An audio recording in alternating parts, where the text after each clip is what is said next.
नमस्कार दोस्तों, स्वागत है आपका अपनी YouTube channel study easy code में। दोस्तों, केपी शर्मा ओली के द्वारा रिजिग्नेशन दे दिया गया, जो प्रोटेस्ट हो रहा है बेसिकली।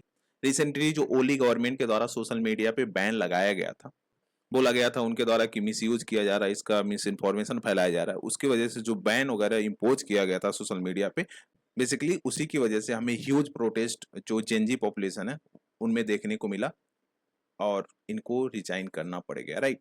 इसके पहले वहाँ के जो होम मिनिस्टर थे उन्होंने रिजाइन किया, फिर जो हेल्थ मिनिस्टर थे उन्होंने रिजाइन किया, राइट। तो अब की बारी इनका नंबर था, इन्होंने रिजाइन कर दिया और बोला गया इनके द्वारा कि एक्स्ट्रा ऑर्डिनरी सिचुएशन की वजह से हम यह डिसीजन ले। बेसिकली इनके द्वारा रीजन दिया गया है हेल्थ इश्यूज, राइट। एंड हो सकता है यूएई जाए।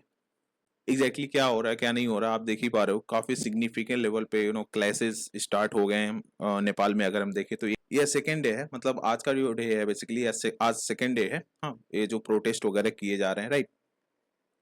तो इसी सब की वजह से कहीं ना कहीं हमें इनका रिजिग्नेशन देखने को मिला, राइट। और अगर देखें तो देखो, नेपाल की हिस्ट्री ऑलरेडी काफी ज्यादा ट्रेजिक रही है अगर हम पास्ट में देखें तो, राइट। हमेशा से नेपाल पॉलिटिकल इनस्टेबिलिटी को फेस कर रहा है। गवर्नमेंट में चेंजेस हमेशा फ्रिक्वेंटली हमें देखने को मिलते हैं। उसके बाद जो डीप रूटेड करप्शन है, ये सारी चीजें हैं जिसकी वजह से यहाँ पे हमेशा एक स्टेबल गवर्नमेंट नहीं रह पाती है।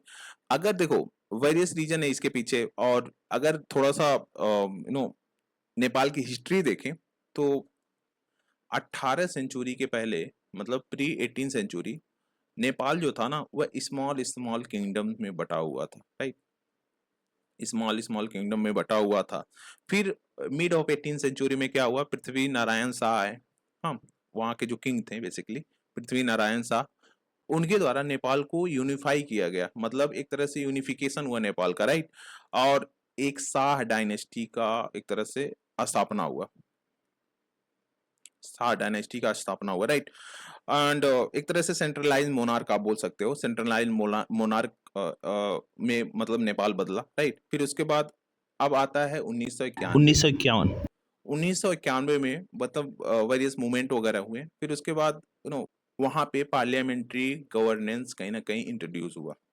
मोनार्क को जो मतलब एक सेंचुरी से चलती हुई आ रही थी वह खत्म किया जाता है।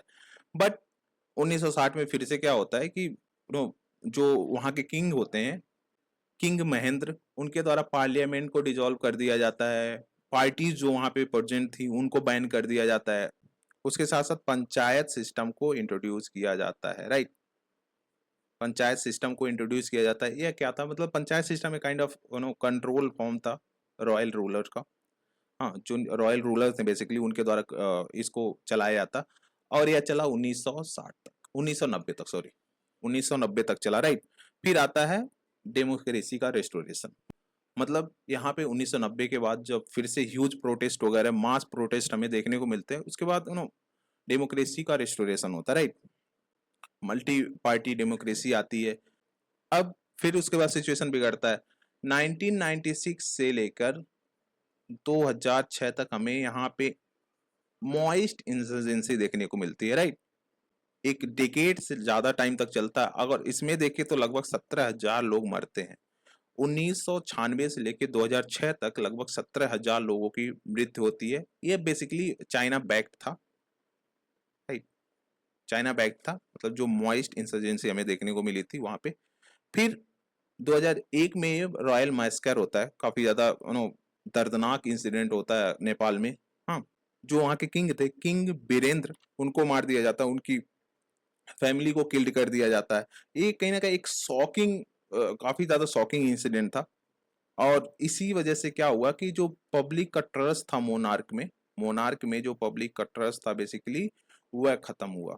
मोनार्क पब्लिक का जब ट्रस्ट खत्म हुआ तो उसके बाद फिर से 2008 में एक काफी अच्छा स्टेप लिया जाता है नेपाल, अगर देखें नेपाल कंट्री में, कि जो मोनार्की थी उसको एबॉलिश कर दिया जाता है। एक फेडरल डेमोक्रेटिक रिपब्लिक बनाया जाता है नेपाल को, राइट। फेडरल डेमोक्रेटिक रिपब्लिक बनाया जाता है।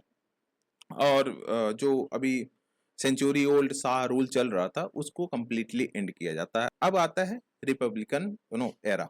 इसमें 2015 में अगर देखें 2015 में कॉन्स्टिट्यूशन बनता है जो कि प्रॉमिस करता है कि हम फेडरलिज्म को प्रमोट करेंगे, इंक्लूसिविटी को प्रमोट करेंगे और स्टेबिलिटी को प्रमोट करेंगे। जो बेसिकली अनस्टेबिलिटी नेपाल में हमें सेंचुरी, अगर एक सेंचुरी से देखें तो आता, मतलब देखने को मिल रहा था, उसको अब एक स्टेबिलिटी में कन्वर्ट करेंगे, मतलब अब एक स्टेबल गवर्नमेंट को रन करेंगे।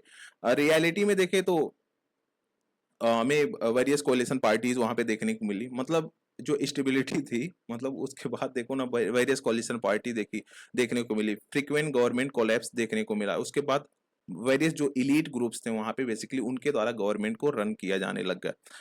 फिर उसके बाद 2022 में इलेक्शन होते हैं, हंग पार्लियामेंट हो जाता है। उसके बाद 2024 में केपी ओली रिटर्न में आते हैं। इंडिया के लिए यह काफी अच्छी खबर है ऑब्वियसली, क्योंकि ये जो लीडर है ना, ये इंडिया के लिए बेसिकली उतना अच्छा नहीं था। हाँ, एक तरह से आप बोल सकते हो प्रो चाइना था।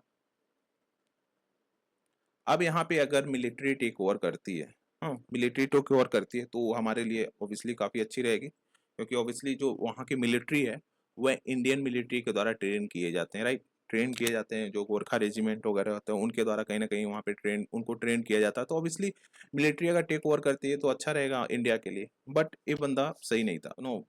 हमारी जो मिलिट्री है उसको बॉर्डर एरियाज पे तैनात कर दिया गया है ताकि कोई भी अनस्टेबिलिटी इंडिया में ना क्रिएट हो, मतलब जो एक तरह से पीपुल वहां से भाग के इंडिया में ना आए, राइट। और ऑब्वियसली हमने जो इसके पहले वीडियो बनाया था, मतलब मॉर्निंग में जो मैंने अपलोड किया था, उसमें हमने बताया था कितना किलोमीटर बॉर्डर शेयर करता है बेसिकली उत्तराखंड, उत्तर प्रदेश, वेस्ट बंगाल, फिर उसके बाद आप सिक्किम वगैरह ले सकते हो, उससे बॉर्डर शेयर करता है नेपाल। तो अगर अनस्टेबिलिटी यहाँ पे क्रिएट हो ही चुकी है, इसका इम्पैक्ट जो बॉर्डर एरियाज हैं, मतलब बॉर्डर एरियाज के जो स्टेट्स हैं बेसिकली उत्तर प्रदेश, उत्तराखंड, उत्तर प्रदेश, फिर इसके बाद वेस्ट बंगाल वगैरह, बिहार वगैरह, तो उसमें देखने को मिल सकता है, राइट। तो ऑब्वियसली जो वेरियस स्टेप इसके रिगार्डिंग लिए जा रहे हैं, तो देखते हैं क्या होता है। अभी फिलहाल तो बट हाँ, सिचुएशन काफी ज्यादा गंभीर हो रखी है नेपाल में, राइट। तो this is the end of the video. Thank you for watching. Please do like, share and subscribe. Thank you guys.